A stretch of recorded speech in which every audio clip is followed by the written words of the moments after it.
ஒளி சேனலுக்கு உங்களை அன்புடன் வரவேற்கிறேன்.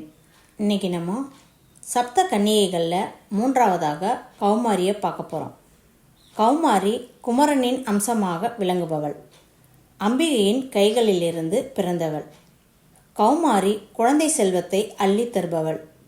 உஷ்ண சம்பந்தமான நோய்கள் அகல கௌமாரியை வழிபட வேண்டும்.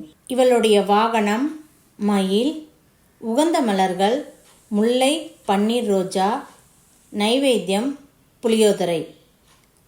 கௌமாரி காயத்ரி மந்திரம்: ஓம் சிகி வாகனாயை வித்மகே சக்தி அஸ்தாயை தீமகி தன்னோ கௌமாரி பிரச்சோதயாத்.